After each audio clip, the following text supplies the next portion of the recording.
Picture this: a misty October morning in the year 1415. The air thick with tension as thousands of men stand poised for battle on the sodden fields of Agincourt. The ground is churned to mud by the weight of armored knights, the sky darkened by the shadow of arrows about to be loosed. But among the chaos, one group of fighters holds the key to victory: the English Longbowmen. These weren't just ordinary soldiers, they were the backbone of an army that would defy the odds and reshape history. With bows taller than a man and arrows that could pierce armor at 200 paces, these archers were the ultimate equalizers on the medieval battlefield. And today, we're diving deep into their world, uncovering 20 astonishing facts that reveal just how extraordinary they truly were. What made these Longbowmen so fearsome? It wasn't just their weapons, it was a lifetime of discipline, a culture of archery woven into the very fabric of English life. From the time they were boys, they trained relentlessly, their bodies shaped by the demands of drawing a bow with a draw weight heavier than most modern athletes could handle. Their fingers bore the scars of countless hours of practice, their shoulders molded by the repetitive strain of sending arrow after arrow into distant targets. This wasn't just skill, it was a way of life, one that turned humble yeomen into the deadliest marksmen of their age. And when the moment came at battles like Agincourt, their precision and speed didn't just win fights, they shattered the very notion of how wars could be fought. But the story of the Longbowmen is more than just a tale of warfare. It's a story of innovation, of how a simple weapon became a symbol of national pride and a tool that leveled the playing field between peasant and noble. Their legacy echoes far beyond the Middle Ages, influencing everything from military tactics to the very identity of England itself. So as we unravel these 20 historic facts, you'll discover not just how they fought, but how they lived, how they trained, and why their impact still resonates centuries later. This is the untold story of the men who stood in the mud and rain, who faced down charging knights with nothing but a bow and sheer determination, and changed history forever. The story of the English longbow begins not on the battlefields of France, but in the rugged hills of Wales, where archers honed this weapon into something extraordinary. Welsh hunters and warriors had used powerful bows for centuries, but it was their innovations like the towering 6-foot design and the choice of yew wood that transformed it into a game-changer. Yew was ideal because its natural properties gave the bow both flexibility and strength. The heartwood resisted compression while the outer sapwood stretched, creating a perfect balance of power and rebound. When the English encountered these Welsh archers during their conflicts in the 13th century, they quickly realized the longbow's potential and adopted it, refining it further into the legendary weapon we know today. What set the longbow apart wasn't just its size, it was the sheer physical demand it placed on its users. With a draw weight often exceeding 100 pounds, it required years of conditioning to master. Imagine the strain of pulling back a string with the resistance of a modern heavyweight wrestling opponent, then holding that tension steady to aim. This wasn't a weapon for the occasional soldier. It demanded a lifetime of training, starting in boyhood. English law even mandated archery practice for all able-bodied men, ensuring a steady supply of skilled archers ready for war. While crossbows could be loaded mechanically, the longbow's power came entirely from the archer's body, making it faster to fire and deadlier in skilled hands. By the time of Agincourt, the longbow had become more than just a tool. It was a symbol of English identity and military ingenuity. Its arrows, tipped with narrow bodkin points, could punch through plate armor at close range, turning the tide against heavily armored knights. But its true brilliance lay in its simplicity. Unlike complex siege engines or expensive cavalry, the longbow was affordable, reliable, and devastating in mass volleys. Rain or shine, in mud or on open ground, it gave English armies an edge that reshaped medieval warfare. The longbow wasn't just a weapon, it was the great equalizer, proving that skill and discipline could overcome sheer brute force on the battlefield. To master the longbow was to endure a lifetime of grueling discipline, a test of both body and will that began in childhood. Imagine boys no older than 7, their small hands struggling to grip a practice bow, their arms trembling as they pulled back strings designed for men twice their size. This was no casual hobby, it was a national duty. English law required every able-bodied male to train regularly, with Sunday afternoons reserved for mandatory archery practice. Villages echoed with the rhythmic twang of bowstrings as entire communities honed their skills, transforming leisure into preparation for war. The physical toll was immense. Drawing a war bow with a staggering 150 pounds of force demanded more than technique. It reshaped the body itself. Modern studies of medieval archers' skeletons reveal shocking deformities: thickened left arm bones from absorbing recoil, twisted spines from decades of asymmetrical strain, and finger joints grotesquely enlarged like knotted wood. These weren't just warriors, they were athletes whose bodies bore permanent marks of their craft. Yet this sacrifice granted them unmatched power. A trained longbowman could loose 12 arrows in a single minute, each capable of piercing oak at 200 yards, creating a lethal hailstorm that could decimate charging cavalry before they closed the distance. What's often overlooked is the mental endurance required. Precision under fatigue was everything. After hours of battle, when muscles burned and fingers bled, these archers had to maintain flawless form. Their training mimicked these hellish conditions, shooting in driving rain, on uneven terrain, or after forced marches.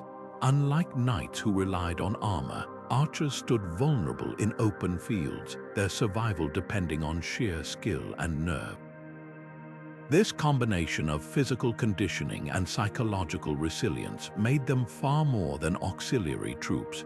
They were the terrifying backbone of England's military dominance. The cultural impact of this training ran deep. Archery became so ingrained in English life that it influenced everything from folklore to labor laws. Kings banned sports like football to ensure men spent their free time perfecting the bow. Fathers passed down techniques through generations, creating dynasties of archers whose expertise became legendary. When these men finally stood shoulder to shoulder at battles like Agincourt, their synchronized volleys weren't just tactical maneuvers. They were the culmination of lifetimes spent turning bodies into living weapons. The secret behind the longbow's unmatched power lay hidden in the very wood it was made from, the yew tree. This wasn't just any timber, it was nature's perfect compromise between flexibility and brute strength. English bowwires scoured Europe for the finest yew, paying premium prices for straight, not free staves imported from the sunny slopes of Spain and Italy. There, the slow-growing trees developed tighter growth rings, creating wood so dense it could withstand the incredible stresses of a war bow. Each stave was a treasure, sometimes taking 4 years or more to properly season before being carved into a weapon worthy of the battlefield. What made yew truly remarkable was its dual-layered structure. The heartwood, the dense inner core, acted like a natural spring, compressing under the immense pressure of the draw. Meanwhile, the outer sapwood stretched taut, creating a perfect balance of forces. When released, this combination unleashed energy with terrifying efficiency, propelling arrows faster and farther than any contemporary weapon. Modern tests show a well-made yew longbow could send an arrow clean through 3 inches of solid oak at close range, enough to penetrate all but the thickest plate armor.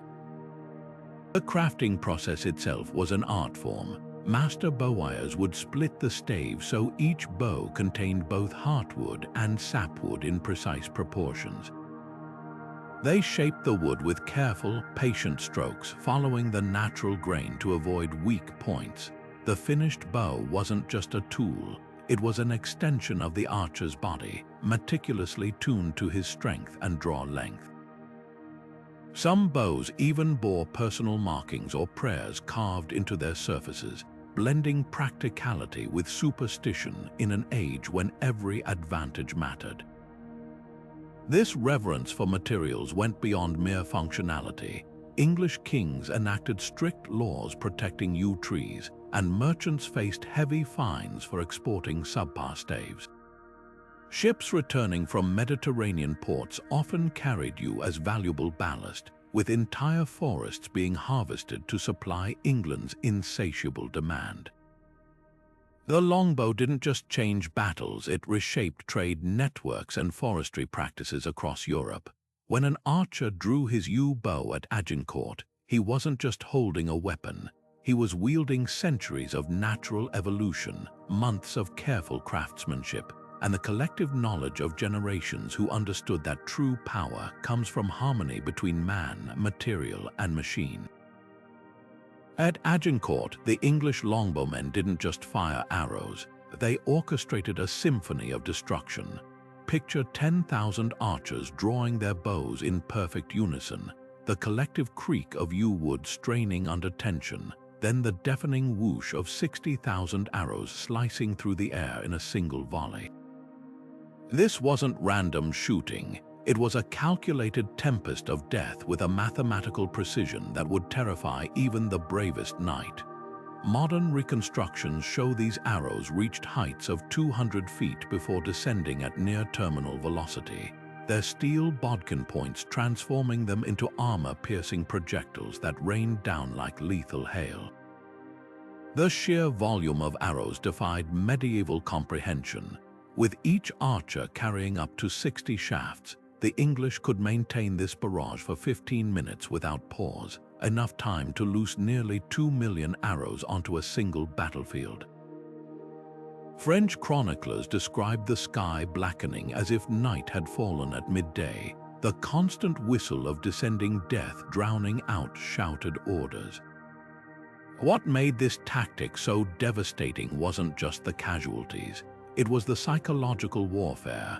Armored knights who'd spent fortunes on their protective gear suddenly found themselves helpless, their visibility reduced to narrow visor slits filled with incoming streaks of doom. Horses panicked, formations disintegrated, and the vaunted French cavalry charge became a chaotic stumble through knee-deep mud littered with fallen comrades. But the true brilliance lay in the timing. English commanders didn't waste arrows on maximum range shots. They waited until the French were at 200 yards, close enough for arrows to retain bone-shattering force, yet far enough to reload before the enemy could close the gap. This created a killing zone where advancing troops faced wave after wave of arrows with no chance to retaliate. The muddy terrain at Agincourt amplified the carnage, slowing the French to a crawl as arrows found gaps in armor at near point-blank range. Survivors described the horror of seeing arrows pinning armored limbs together or piercing through multiple men like gruesome shish kebabs. What's often overlooked is the logistical feat behind this arrow storm. Supply trains stretching back to England carried millions of arrows, each hand fletched with goose feathers and forged by specialist smiths. Arrow production became a national industry, with entire villages dedicated to supplying the war effort. The longbowmen themselves developed calloused fingers that could knock and loose arrows in under 5 seconds, a muscle memory so ingrained they could keep firing even as fatigue set in. This combination of industrial-scale preparation and individual skill created a weapon system centuries ahead of its time, proving that disciplined firepower could overcome brute strength in ways that would reshape warfare for generations to come. The Bodkin point wasn't just another arrowhead, it was medieval engineering at its most brutally efficient. Picture a sleek, needle-like spike, 3 to 4 inches long, with a square or diamond cross-section tapering to a vicious point. Unlike broad hunting arrowheads designed to slice flesh, the Bodkin was all about concentrated force, channeling the longbow's immense energy into a surface area no larger than a pea. When this met plate armor at close range, physics did the rest. Modern recreations using authentic materials show a bodkin-tipped arrow fired from a 100-pound war bow could punch through 2 millimeters of steel at 100 yards, enough to pierce most limb armor and even thinner breastplates if struck squarely. But penetration wasn't the only horror. Even when arrows didn't fully breach armor, the impact alone could be devastating. A direct hit to a knight's helmet with enough force might not kill, but the concussive shock could stun or disorient, leaving him vulnerable in the chaos of battle. Horses fared even worse. A single bodkin through the neck or flank could send a destrier, weighing nearly a ton, crashing into the mud and taking its rider down with it. At Agincourt, this turned the French cavalry charge into a nightmare of fallen steeds and trampled men, their heavy armor becoming a death trap in the churned, rain-soaked earth. What made the bodkin truly revolutionary was its simplicity. While other armies experimented with complex crossbow bolts or expensive tempered steel, English fletchers could produce bodkins by the thousands using basic forge techniques. The design required less metal than broader heads, stretching precious iron supplies further. Some were even left unhardened, sacrificing longevity for mass production. After all, an arrow only needed to strike true once. This logistical brilliance meant English armies could sustain the infamous arrow storms that defined battles like Crécy and Poitiers, where the sky literally darkened under the weight of incoming projectiles. The psychological impact can't be overstated. French chronicles describe knights lifting their visors to vomit from sheer terror as bodkin arrows clattered off their armor like metallic hail. Even the most heavily armored noble knew that somewhere in that storm, an arrow might find the gap between cuisse and greave or slip through a visor's vision slit. This wasn't just warfare, it was industrialized intimidation, where the mere presence of masked longbowmen could dictate an enemy's movements before a single sword was drawn. The bodkin didn't just pierce armor, it shattered the medieval notion of invincibility that had surrounded the knightly class for centuries. Surprisingly, not all bodkins were created equal. Archaeologists have identified at least 3 distinct types used during the 100 Years' War. The most common was the short bodkin, optimized for penetration at medium ranges. Rarer, long bodkins with needle-like profiles could allegedly punch through even the thickest plate at point-blank range, while hybrid designs blended bodkin tips with slight cutting edges for versatility. Some archers even carried specialized saddle breakers with reinforced shafts designed exclusively for disabling horses. This variety shows how English military thinking had evolved, not just relying on volume of fire, but tailoring their arsenal to exploit every possible weakness in their enemy's defenses. The legacy of these unassuming arrowheads endures in modern ballistic science. The same principles that made bodkins effective, concentrating force, material hardness ratios, and optimal projectile shape are still used in designing armor-piercing ammunition today. When those medieval archers pulled back their yew bows at Agincourt, they weren't just launching arrows, they were unleashing 600 years of ballistic evolution in its earliest, deadliest form. When the first French knights thundered toward the English lines at Agincourt, they expected an easy rout after all. What could a ragtag band of archers do against armored cavalry? But hidden in the mud lay a deceptively simple defense, rows of sharpened wooden stakes, each as tall as a man and angled like a forest of deadly teeth. These weren't last-minute improvisations. They were part of a calculated strategy that turned the Longbowmen from vulnerable targets into architects of a slaughter. Every archer carried his stake into battle, whittling it to a point during the march. When the army halted, they hammered them into the ground with practiced efficiency, creating a zigzagging barrier that transformed open fields into death traps. The genius of these stakes wasn't just in their design, it was in their placement. Commanders positioned them just beyond the maximum effective range of the longbows, forcing charging cavalry to either slow down and navigate the maze or risk impaling their horses. At Agincourt, where rain had turned the ground to quicksand, this created a nightmarish bottleneck. French knights, already struggling through the mire, found themselves herded into narrow channels where arrows rained down from three sides. Those who avoided the stakes often veered into deeper mud, their mounts floundering helplessly as archers picked them off at close range. Contemporary accounts describe piles of dead horses and men stacked against the barriers like macabre sandbags, their weight ironically reinforcing the very defenses that had doomed them. What's often overlooked is how these stakes reflected a broader tactical revolution. Medieval warfare had long privileged brute force over ingenuity, with nobility viewing clever tactics as somehow dishonorable. The English rejection of this mindset, using terrain, psychology, and simple physics to offset numerical disadvantages, marked a turning point in military history.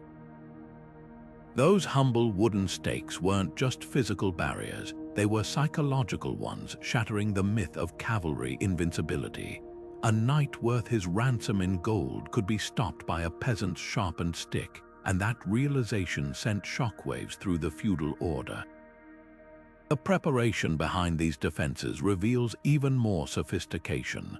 Archers didn't just plant stakes randomly, they spaced them precisely to allow retreating foot soldiers to slip through while hindering pursuing horsemen.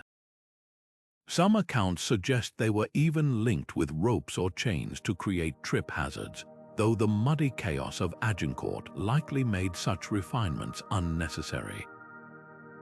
What's certain is that the stakes forced the French to fight on the English terms, compressing their superior numbers into a meat grinder of arrow fire. By the time the surviving knights reached the English lines, their formations were so broken that even dismounted archers could finish them off with axes and mallets. Perhaps the greatest testament to their effectiveness lies in how quickly they were adopted elsewhere. Within decades, makeshift stake barriers appeared in battles from Hungary to Iberia, often credited to English mercenaries spreading the tactic. Even artillery-heavy armies of the Renaissance era used variations of the idea, proving that sometimes the simplest solutions endure longest.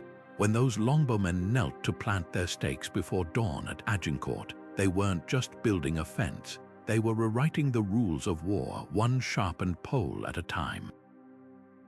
The two-fingered V gesture we know today might just trace its roots back to the muddy fields of medieval battlefields, wrapped in legend and defiance. According to popular lore, when French forces captured English longbowmen, they would cruelly chop off the two fingers essential for drawing a bow, the index and middle fingers, rendering them useless in combat.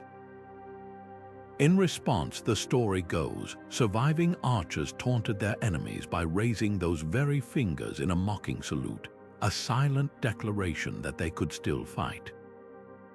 Whether this tale is historical fact or romanticized myth, it speaks volumes about the psychological edge these archers cultivated. Their reputation wasn't just built on arrows, it thrived on the fear they instilled in their foes, a blend of real skill and enduring legend. Digging deeper, historians remain divided on the gesture's origins. Some argue it first appeared in written accounts centuries after Agincourt, while others point to French chronicles describing English archers waving their bows in triumph, a motion that could have evolved into the symbolic V. What's undeniable is how the story stuck, woven into the fabric of English identity. By the time of the Hundred Years' War's later battles, the mere sight of longbowmen could send waves of panic through enemy ranks, their presence as much a weapon as their arrows. The gesture, real or not, became shorthand for resilience, a Middle Ages version of psychological warfare that transcended the battlefield. The cultural ripple effects are fascinating. Centuries later, during World War II, Winston Churchill repurposed the V sign as a rallying symbol of victory, though he famously alternated between the palm-out version we recognize today and an accidental, ruder palm invariant. This duality, defiance and triumph, mirrors the longbowmen's legacy. They weren't just soldiers, they were symbols of an underdog's grit, turning their bodies into instruments of both physical and mental domination. Even now, the gesture persists, a silent echo of those medieval archers who understood that winning a war wasn't just about strength, but about the stories that outlast the fighting. Perhaps the most compelling evidence of the tale's power lies in its endurance. Modern archery groups and military historians still debate it, while festivals in England celebrate the longbowmen's legacy with reenactments featuring the infamous salute. The truth may be lost to time, but the myth's longevity proves one thing. Whether they actually flashed those fingers or not, the English longbowmen carved their place in history not just with arrows, but with an unshakable aura of invincibility that even their enemies couldn't ignore. For all the romantic images of humble peasants picking up bows to defend their homeland, the reality of English longbowmen was far more professional and lucrative. These weren't drafted farmers forced into service. They were highly trained specialists who commanded wages that would make a knight squire envious. Records from the 100 Years' War show an experienced archer earned sixpence a day, double what an ordinary foot soldier received, and nearly half the pay of a fully armored man at arms. In modern terms, that's like a specialist earning more than an infantry private but less than an officer, a staggering premium for what was technically considered light troops. The pay structure revealed just how much England valued these men. Unlike conscripts who might desert when supplies ran low, longbowmen often received advance payments and contractual bonuses. After the Siege of Harfleur in 1415, Henry V famously awarded extra wages to archers who'd shown exceptional skill, creating an early form of performance-based pay. Some particularly deadly marksmen even negotiated individual premiums, their names recorded in muster rolls with annotations like double pay for proven range. This wasn't just generosity, it was cold military calculus. Keeping these human weapons motivated ensured they'd train harder, shoot straighter, and follow orders when the arrows began to fly. Their financial standing translated to surprising social mobility. While medieval society rigidly separated nobles from commoners, skilled archers blurred those lines. Many returned from campaigns with enough wealth to buy land, their status elevated by battlefield reputations. Tax records from the 1400s show former longbowmen serving as sheriffs, guildmasters, and even members of parliament, unthinkable for most peasants. In Shropshire, one veteran turned his archery earnings into a thriving wool business, eventually lending money to the very knights he'd once fought beside. The system worked because everyone benefited. Kings got elite troops without maintaining expensive standing armies. Local lords gained respected community figures, and ambitious young men saw a path to prosperity that didn't involve decades of servitude. This economic ecosystem explains why England could field thousands of longbowmen battle after battle, when other nations struggled to recruit even a few hundred competent archers. The pay wasn't just compensation, it was the fuel that kept the entire machine running for over a century of dominance. perhaps the most telling detail lies in the lengths England went to retain these specialists. During peacetime, many were exempted from certain taxes if they maintained their skills, and some villages offered reduced rents for practicing archers. When the crown needed to raise armies, press gangs deliberately avoided skilled bowmen, knowing coercion would backfire. These men weren't expendable, they were investments, as valuable to the kingdom's defense as any castle wall or store of grain. The longbow's power didn't just come from yew wood and goose feathers, it sprang from a society that recognized talent and rewarded it, creating warriors who fought not out of fear, but because excellence paid. Behind every legendary volley of arrows at Agincourt lay an industrial-scale operation that would impress modern supply chain experts. Producing enough arrows for 10,000 longbowmen wasn't just a craft, it was a national mobilization. Each archer carried between 60 and 70 arrows into battle, meaning a single engagement could consume over 500,000 shafts. To keep armies supplied, England established what amounted to medieval military-industrial complexes, with specialized workshops stretching from the forests of the Midlands to the coastal shipyards of Southampton. The sheer volume of materials required was staggering. Arrow shafts were typically made from lightweight ash wood, carefully selected for straight grain and dried for up to 2 years to prevent warping. One mature ash tree yielded only about 50 usable shafts, meaning entire forests were managed like croplands, harvested in rotation to ensure steady supply. Goose feathers, preferably from the left wing for their natural curvature, became so valuable that laws prohibited their use in bedding, prioritizing arrows over pillows. Records from the Tower of London's Armory show stockpiles exceeding 500,000 arrows at any given time, with emergency orders during wartime pushing production to over 1 million annually. Transporting these delicate weapons posed its own challenges. Arrows couldn't simply be dumped into carts. They traveled in specially designed barrels lined with straw to prevent damage. Coastal towns like Bristol became hubs where arrows were loaded onto ships bound for France, their holds carefully partitioned to separate arrows from the damp conditions that could ruin fletching.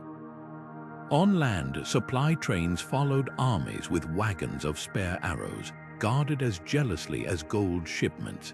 At Agincourt, some archers reportedly had personal servants called quiver bearers, whose sole job was to keep their masters supplied during battle, darting back and forth to reserve stockpiles under torrents of enemy fire.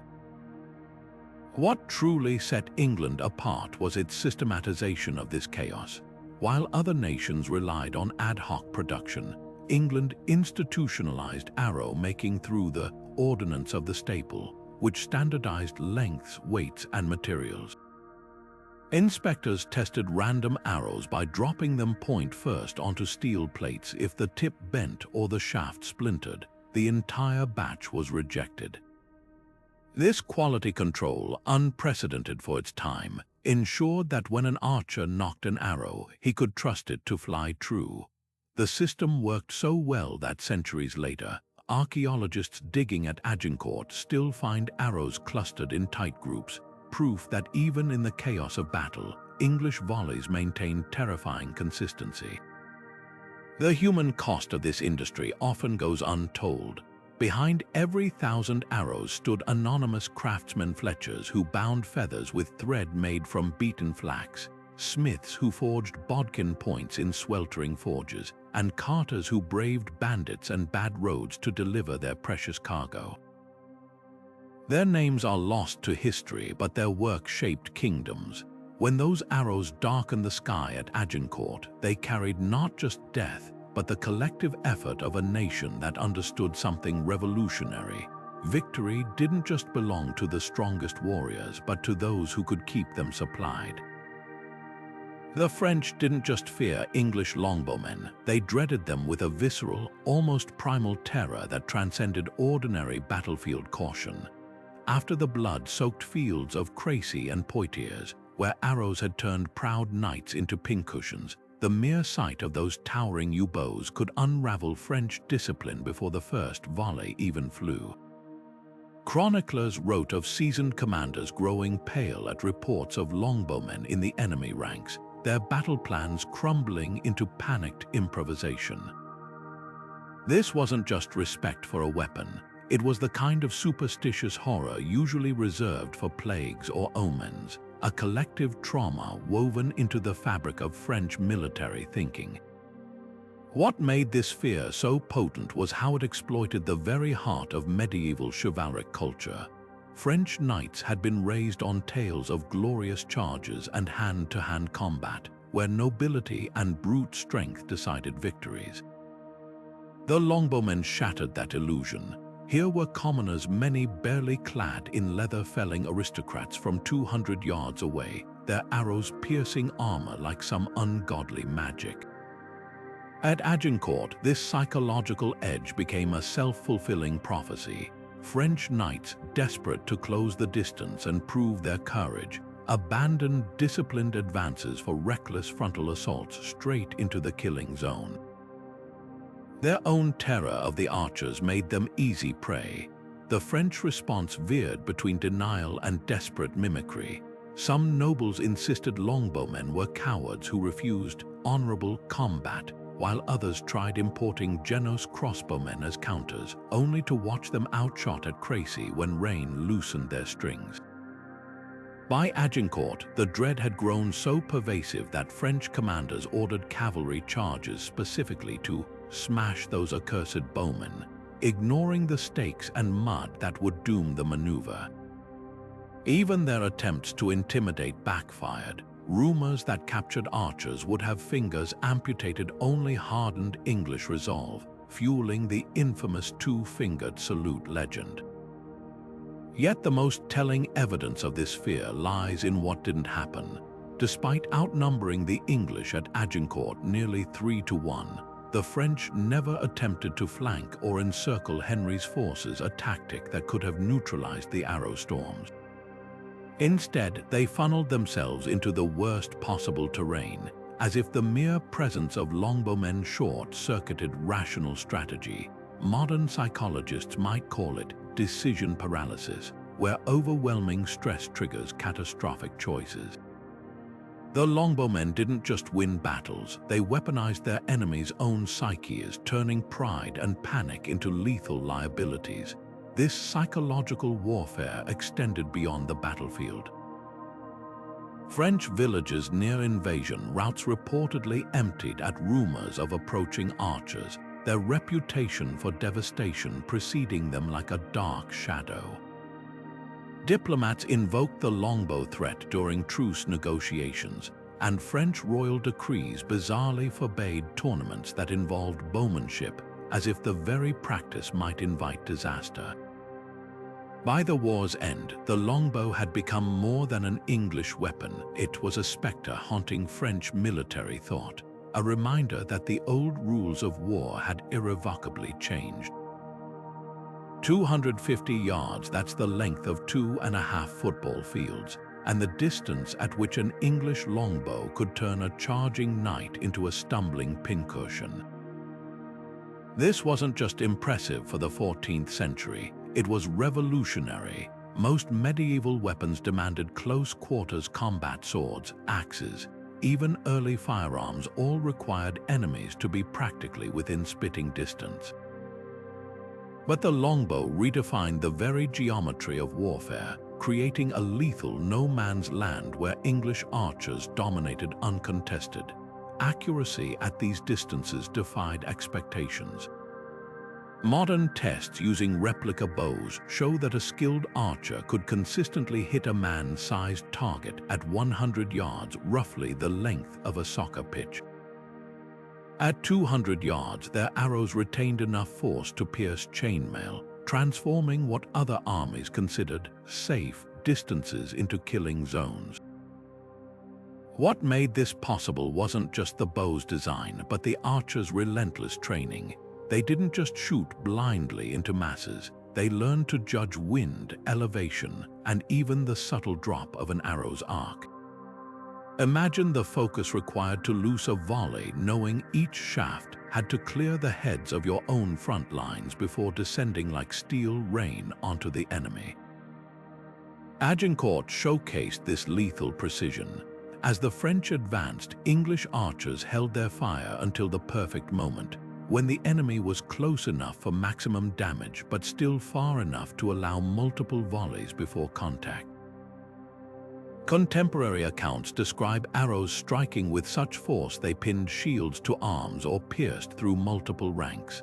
The longbow's flat trajectory at shorter ranges made it even deadlier.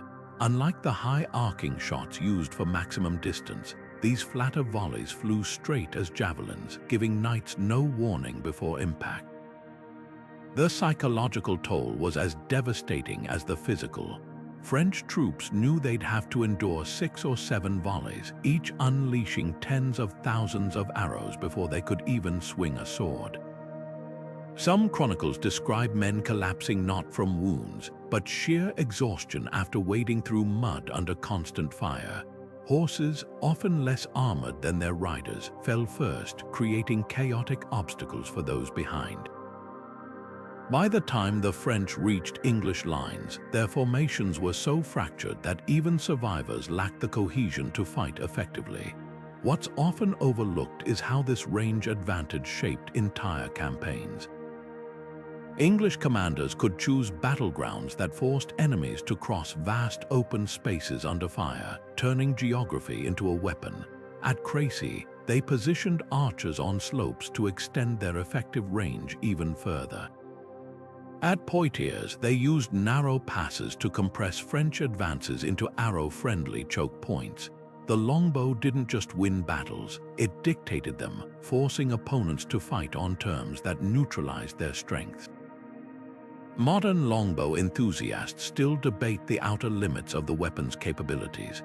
Some argue that maximum range shots exceeding 300 yards were possible, though likely ineffective for precise targeting. What's undeniable is that within its sweet spot of 100 to 200 yards, the longbow was unmatched until the age of gunpowder. When those arrows flew at Agincourt, they didn't just carry wood and steel, they carried the future of warfare, proving that sometimes the deadliest blow comes from farther away than your enemy ever imagined. The thunderous success of English longbowmen at Agincourt didn't just decide a single battle, it cracked the foundations of medieval warfare itself. For centuries, armored knights had been the undisputed kings of the battlefield, their charge considered unstoppable. But in the span of a few muddy hours in 1415, those assumptions crumbled. Suddenly, military strategists across Europe had to confront an uncomfortable truth. A well-trained peasant with a 6-foot bow could topple nobility worth a king's ransom. This wasn't just tactical evolution. It was a social earthquake that forced armies to rethink everything from recruitment to battlefield formations. The longbow's greatest legacy was its democratization of violence. Where knights required years of expensive training and even costlier armor, a longbowman needed only a sturdy yew bow and relentless practice. This shifted the balance of power from quality to quantity. Instead of fielding a few hundred elite knights, England could deploy thousands of archers whose collective firepower overwhelmed traditional forces. French commanders at Agincourt learned this the hard way when their glorious cavalry charges dissolved under hails of arrows, their expensive war horses collapsing long before reaching English lines. Suddenly, the battlefield became a math problem. How many arrows per second could be loosed against how quickly the enemy could close the distance? Gunpowder eventually rendered longbows obsolete, but not before they'd fundamentally altered military thinking. The English chevauchée tactics raids relying on scorched earth and arrow storms proved that psychological terror could be as decisive as pitched battles. Defensive formations evolved too, with armies adopting staggered lines and mobile skirmish units to counter ranged threats. Even armor design changed, with plate gradually abandoning ornate flourishes for practical, arrow-deflecting angles. The longbow didn't just kill knights, it killed the unchallenged supremacy of heavy cavalry, paving the way for the combined arms approaches that dominate modern warfare. Yet perhaps the most enduring impact was cultural. The spectacle of commoners defeating nobility chipped away at feudal hierarchies, planting early seeds of social mobility. Returning archers with pockets full of war wages didn't easily slip back into peasant subservience, and towns that once venerated knights now celebrated local bowmen. The longbow's golden age was brief. Barely a century separated Crecy from the rise of effective firearms, but its shockwaves reverberated far beyond the battlefield, reminding the world that sometimes the most revolutionary weapons aren't those that kill, but those that change how wars are won. The skeletons of medieval longbowmen tell a story no chronicle could capture: bodies permanently reshaped by the weapon they mastered. Archaeologists examining remains from Toten and other battle sites uncover spines twisted like gnarled oak branches, left arms thickened by decades of recoil, and right fingers fused into permanent hooks from gripping bowstrings. These weren't just warriors, they were walking medical case studies, their bones bearing the brutal receipts of England's military supremacy. The condition, now called archer's spine, reveals itself in vertebrae compressed and rotated from the asymmetric strain of drawing 100-pound bows, leaving many veterans hunched in later life as if still bracing for release. Beyond the spine, the damage was systemic. Shoulder joints show advanced osteoarthritis, with some skeletons displaying bone spurs where muscle attachments tore repeatedly under stress. Wrists exhibit stress fractures from the snap of loosing arrows, while right elbows often fused at awkward angles. Medieval tennis elbow taken to catastrophic extremes. Even their teeth tell tales. Many archers developed uneven wear from habitually clenching arrow shafts between molars during rapid firing. Modern reconstructions suggest the physical cost of a single battle could be staggering. Drawing a warbow required the same energy as lifting a small adult over your head. Now imagine doing that 12 times a minute for hours in chainmail under French cavalry charges. The paradox is that these deformities were badges of honor. In an era when most peasants died anonymous, a twisted spine meant you'd served king and country at the highest level. Some veterans likely exaggerated their limps for prestige, like medieval athletes flaunting old scars. Pension records from Henry VIII's reign show retired archers receiving compensation for bowman's cripplement, suggesting the crown recognized these injuries as service-related disabilities centuries before modern veterans' benefits. The very pain that left them hobbled also elevated them, a proof they'd stood where few dared, turning their bodies into living weapons. What's often overlooked is how these men pushed through. Medieval medicine offered little beyond herbal poultices and bone setting for such chronic conditions. Yet muster rolls show archers serving well into their 50s, their skills offsetting declining strength. Some likely relied on tricks like wrapping hands in wet leather for better grip when arthritis set in, or using their knees to help draw when shoulders failed. Their endurance speaks to something deeper than duty, a culture where suffering for mastery was expected, even admired. When those gnarled fingers knocked arrows at Agincourt, they did so with a lifetime of sacrifice behind every shot. The psychological toll was equally brutal. Imagine waking daily to joints that screamed with every movement, yet knowing your village's safety depended on maintaining your skill. Chronic pain likely shortened many archers' lives, with skeletal evidence showing advanced spinal degeneration even in young men. Yet these were the prices paid willingly in a world where the longbow wasn't just a weapon, it was a ladder from peasant fields to historical immortality. Those deformed bones lying quietly in English churchyards aren't just relics, they're monuments to ordinary men who reshaped themselves, quite literally, to reshape the world. By the early 1500s, the writing was on the wall for the English longbow, literally in the case of royal decrees urging armies to adopt the new devil's black powder. Gunpowder weapons hadn't just arrived, they'd evolved. Where early hand cannons were unreliable toys compared to a skilled archer's rate of fire, the matchlock musket of the 16th century changed the equation. A farmer could be taught to load and fire a musket in weeks, while mastering the longbow still demanded a lifetime of conditioning.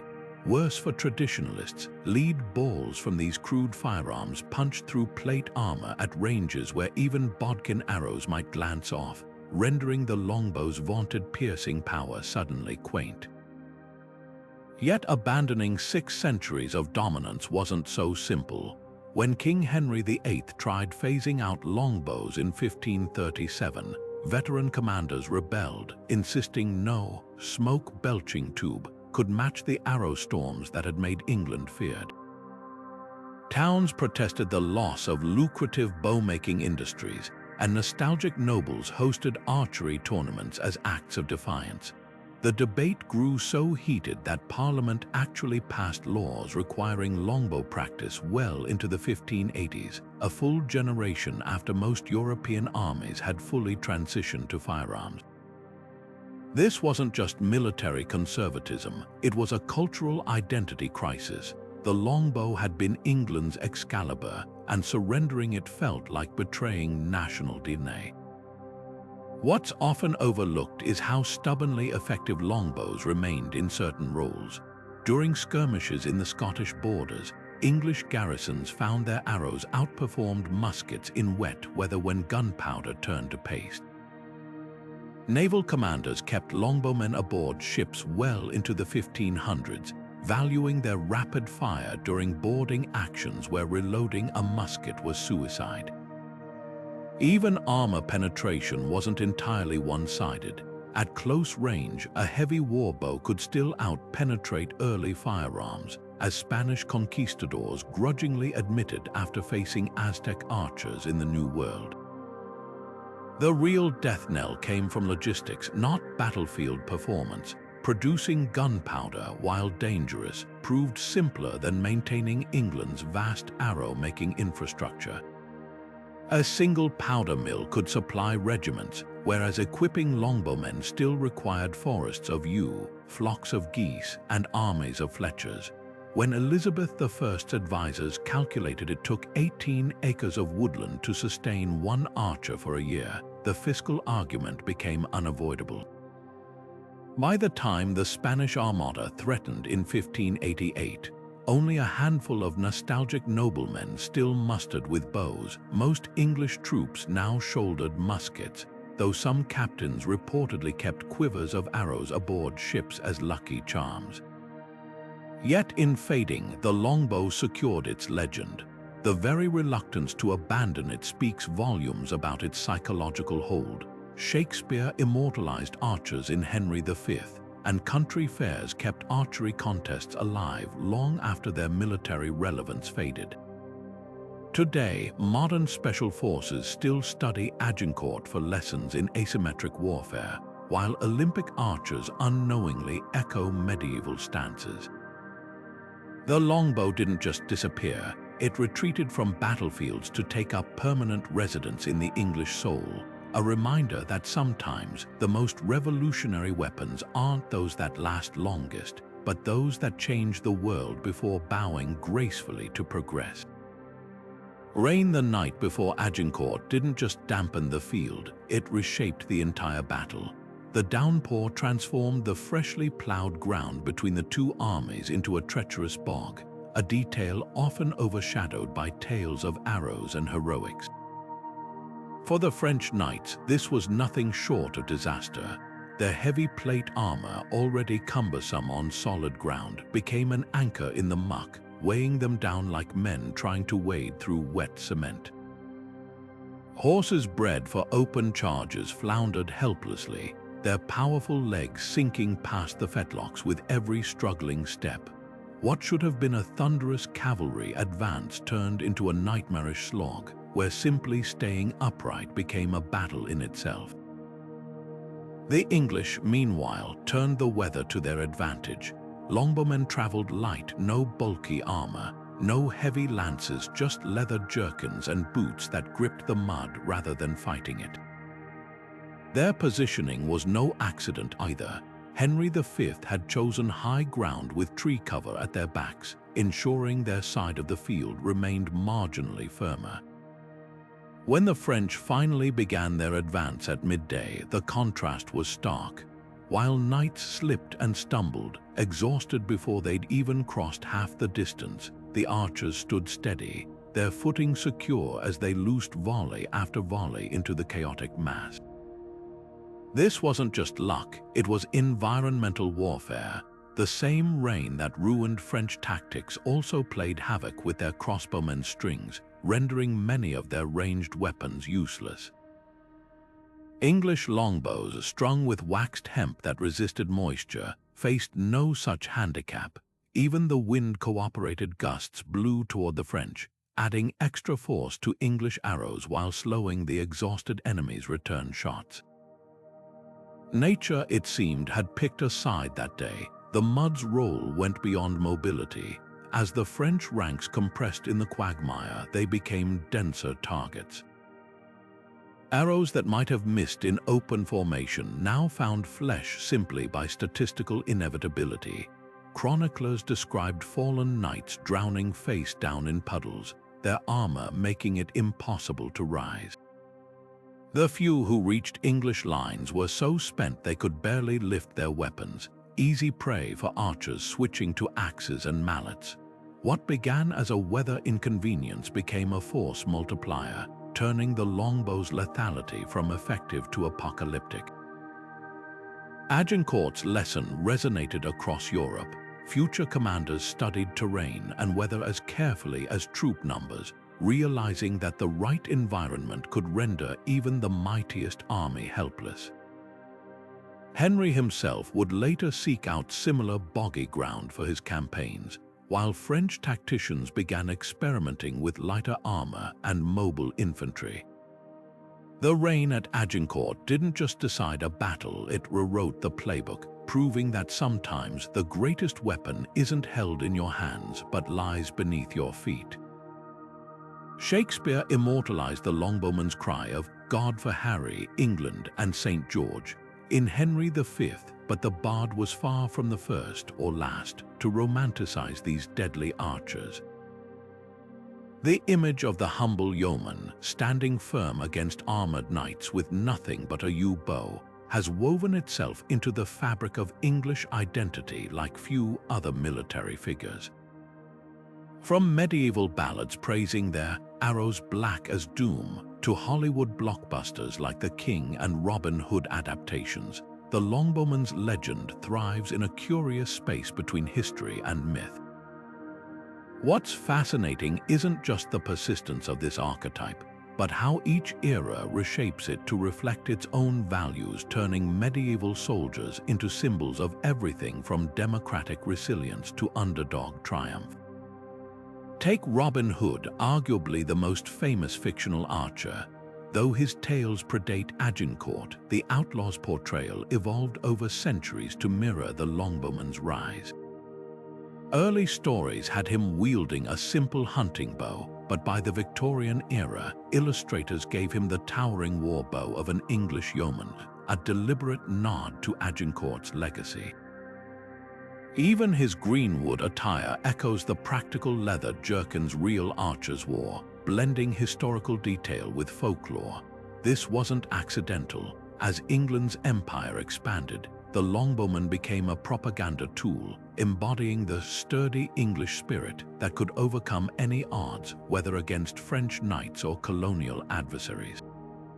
Modern media continues this tradition, though with a heavier dose of artistic license. Films like Henry V, 1989, showcase the longbow's terrifying barrage, while others exaggerate its capabilities, arrows piercing stone walls or striking with sniper-like precision at impossible distances. Yet these embellishments reveal a deeper truth. the Longbowmen's real prowess was so extraordinary that even fantasy struggles to outdo it. Video games like Mount and Blade and Total War meticulously recreate volley mechanics, while documentaries use high-speed cameras to prove Bodkin points could indeed pierce armor, merging entertainment with historical detective work. The romanticization isn't purely celebratory, though. Some portrayals, like Bernard Cornwell's Agincourt novel, highlight the grimmer realities: the exhaustion, the blood-matted bowstrings, the way archers fought not for glory but for survival and pay. This duality keeps the Longbowman relatable. He's both hero and everyman, a figure who triumphed through skill rather than noble birth. Even today, English country fairs host longbow competitions where participants reenact Agincourt volleys, not just as spectacle, but as a living connection to ancestors who reshaped history with nothing but discipline and a 6-foot stave of yew. Perhaps the most telling legacy lies in language itself. Phrases like "straight as an arrow" or "parting shot," derived from archery's Parthian shot, pepper everyday speech, while the longbow remains a symbol of precision in fields from engineering to finance. When a modern athlete draws a compound bow at the Olympics, they're channeling motions perfected by medieval archers, proof that some legends don't fade. They simply adapt, ensuring that 9 centuries later, the longbowman's shadow still stretches across culture, as enduring as the yew wood that made him famous. Behind every arrow loosed at Agincourt lay a carefully cultivated engine of human endurance: the archer's body, sustained by a diet that would make modern athletes take notice. These weren't starving peasants gnawing on crusts of bread.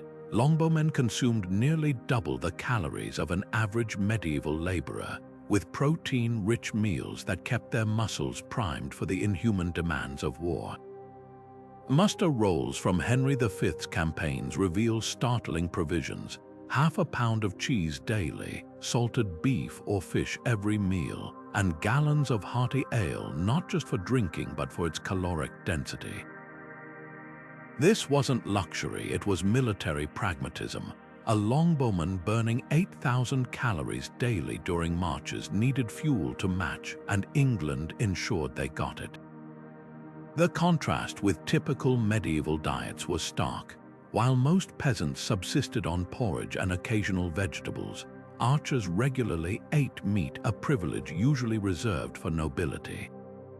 Ship manifests showed dedicated supply vessels carrying smoked herring by the barrel to French battlefields, while excavated campsites reveal bones from cattle and pigs butchered specifically for archers' messes. This protein advantage had tangible effects. Modern studies comparing medieval skeletal remains show archers' bones were denser and less prone to fractures than those of infantrymen, likely due to both their physical training and calcium-rich diets. Their teeth showed fewer signs of malnutrition, with fewer cavities from starch-heavy peasant fare. Ale played an unexpected role in their endurance.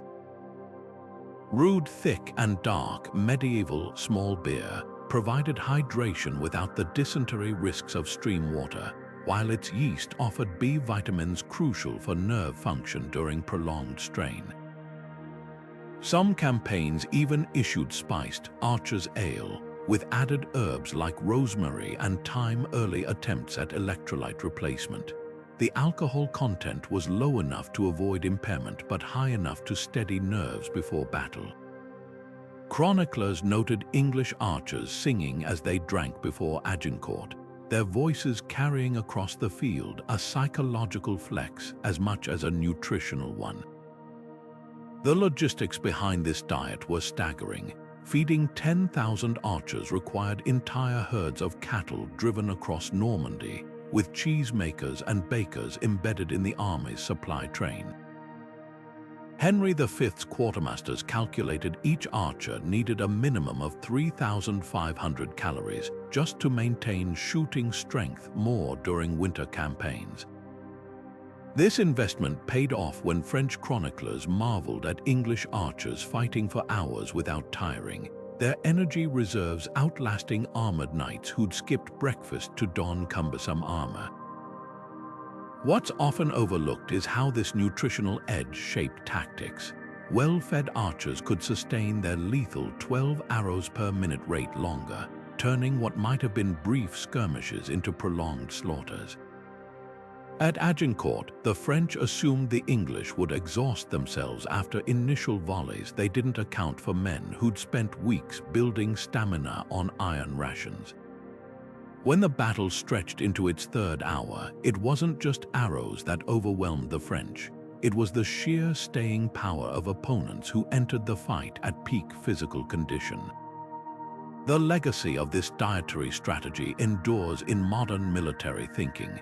Today's special forces emphasize high-protein, performance nutrition, unknowingly echoing medieval principles.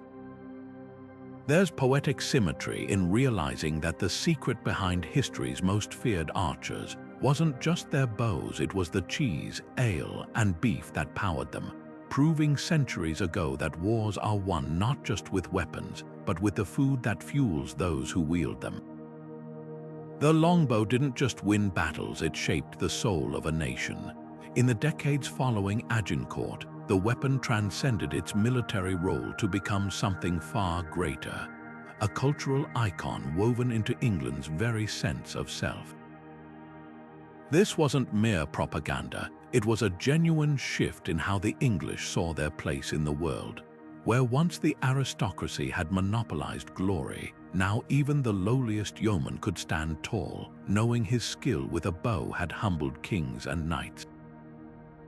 Ballads sprang up celebrating archers as folk heroes, their deeds retold in taverns where men who'd never held a weapon could nonetheless share in their triumph.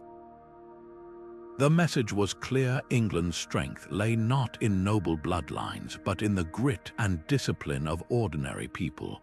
This transformation rippled through every level of society.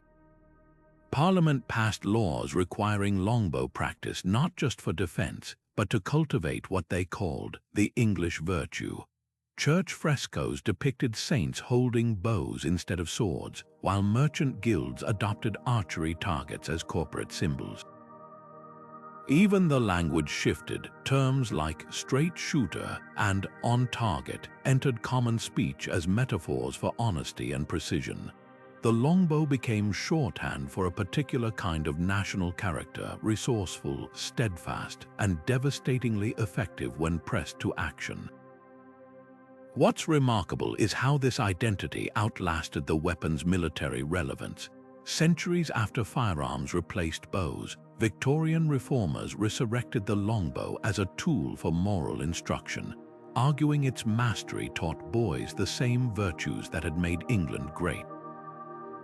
During the darkest days of World War II, propaganda posters showed a medieval archer standing shoulder to shoulder with Spitfire pilots under the slogan, "Same spirit, new weapons." The archer had become more than a soldier. He was an archetype, proof that England thrived when its people combined ingenuity with indomitable will. Modern England still bears these invisible marks. Pub signs from Yorkshire to Cornwall proudly display longbowmen, while towns like Cressy and Agincourt remain bywords for defiant victory. The BBC's most popular historical dramas inevitably feature at least one grizzled archer spitting defiance at French knights. Even Brexit campaigners invoked Agincourt as a metaphor for standing alone against continental powers, a testament to how deeply this medieval weapon still resonates in the national psyche. The longbow's true legacy isn't measured in battles won, but in the stories a nation tells itself. Every time an underdog sports team adopts archers as their mascot, or a politician praises the bulldog spirit, they're channeling 6 centuries of cultural memory. That simple stave of yew did more than pierce armor. It helped forge an identity that endures wherever people admire resilience, precision, and the quiet confidence that comes from knowing your skill can change history. Buried beneath centuries of soil and legend, the physical remnants of Agincourt's longbowmen are finally speaking, and what they reveal is rewriting history. Archaeologists sifting through the clay of medieval battlefields have uncovered arrowheads still lodged in shattered armor, their positions confirming gruesome accounts of arrows piercing visors or pinning limbs together. At Towton, the site of England's bloodiest battle, researchers found a skeleton with an iron bodkin point embedded vertically in its spine, testimony to the terrifying arc of arrows raining down from above. These aren't just artifacts, they're frozen moments of combat, each one a snapshot of the longbow's devastating precision. The most revealing discoveries come not from the battlefield, but from quiet churchyards where archers were laid to rest. Bioarchaeologists studying their bones see lifetimes of strain etched into the skeleton vertebrae fused from decades of drawing 100-pound bows, right arms noticeably thicker than left, and finger joints grotesquely enlarged like knotted tree roots. Some show healed fractures from training accidents, proving the intensity of their preparation. At a dig near York, one skeleton's shoulder blade had a deep groove worn into the bone where the bowstring repeatedly snapped against it, a marker of someone who likely shot arrows daily for 30 years or more. These men weren't weakened warriors, they were professional athletes of violence, their bodies reshaped by their craft. Armor fragments tell equally compelling stories. A French breastplate recovered near Agincourt bears a cluster of arrow impacts concentrated around the left pectoral, evidence of archers targeting the heart area in synchronized volleys. Other pieces show where bodkin points punched clean through, their triangular entry wounds matching descriptions of arrows piercing a hand's breadth deep into steel. Even the soil chemistry speaks volumes. High concentrations of lead and zinc in battle pits suggest millions of arrowheads were forged for these campaigns, an industrial-scale effort that dwarfed the weapon production of any rival nation. Perhaps the most poignant finds are the personal items mixed with the martial debris. At a longbowman's campsite near Harfleur, archaeologists uncovered a wooden dice carved with initials likely used for gambling between marches, and a rusted eating knife with a bone handle shaped like an arrow. These mundane objects humanize figures often reduced to historical abstractions, reminding us that the men who loosed the arrows that changed history also laughed, played, and carved keepsakes to remind them of home. Every shard of evidence confirms what written accounts only hinted at. The longbowmen's dominance wasn't accidental. It was the product of a society that institutionalized excellence, from childhood training to battlefield tactics. When modern historians piece together arrowhead distribution patterns or analyze skeletal trauma, they're not just studying weapons, they're decoding a cultural phenomenon that turned ordinary men into the most feared fighting force of their age. The dirt of medieval Europe still holds their secrets, and with each new discovery we come closer to understanding the real price and pride of drawing a bow that could shape empires. Agincourt's echo didn't fade with the last arrow, it reverberated through centuries, reshaping how nations wage war and measure strength. What made this battle extraordinary wasn't just the English victory against overwhelming odds, but the seismic shift it triggered in military philosophy. For the first time, the medieval world witnessed a stark truth. Disciplined innovation could topple brute force. Modern militaries still dissect Agincourt's lessons, from special forces studying the longbowmen's stamina under pressure to cadets at West Point analyzing Henry V's terrain tactics. The principles that triumphed on that muddy field, adaptation, precision, and psychological dominance, remain cornerstones of combat strategy today. The longbowmen's legacy thrives in unexpected places. Consider the development of drone warfare. Like those medieval archers, modern drone operators strike from unseen distances, leveraging technology to neutralize traditionally superior forces. Or take the Israeli Defense Forces' emphasis on marksmanship and maneuverability after the 1973 Yom Kippur War, consciously echoing the English focus on quality over quantity. Even cybersecurity strategies draw parallels, where a small team of skilled analysts can thwart massive digital assaults, proof that Agincourt's core insight transcends physical battlefields entirely. Beyond tactics, the battle reshaped social dynamics. The spectacle of commoners defeating nobility chipped away at feudal hierarchies, planting early seeds of meritocracy. Returning archers didn't just bring home pay, they carried newfound confidence in their ability to shape history. This cultural aftershock rippled through the peasants' revolt of 1381 and simmered beneath England's later democratic reforms. The longbow became more than a weapon. It was a social equalizer, its arrows piercing not just armor but centuries of rigid class assumptions. Perhaps the most enduring lesson lies in the psychology of asymmetrical warfare. Agincourt proved that fear could be weaponized as effectively as steel. Modern militaries employ this principle in everything from sonic weapons to precision airstrikes designed to paralyze enemy decision-making. The French at Agincourt didn't just lose to arrows, they succumbed to the terror of the unknown, charging blindly into a storm they couldn't comprehend. Contemporary strategists call this effects-based operations, but the concept was born when English archers first blackened the sky with their volleys. Yet Agincourt's true immortality may be its cautionary tale about clinging to outdated paradigms.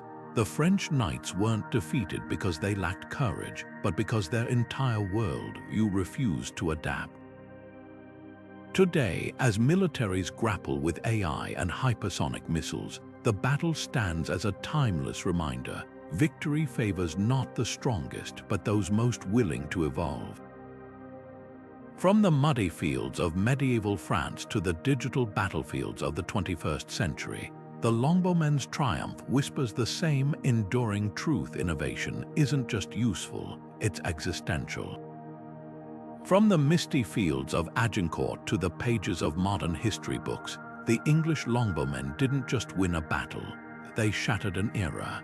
Their story is one of those rare moments where skill and innovation collide to change the course of warfare forever.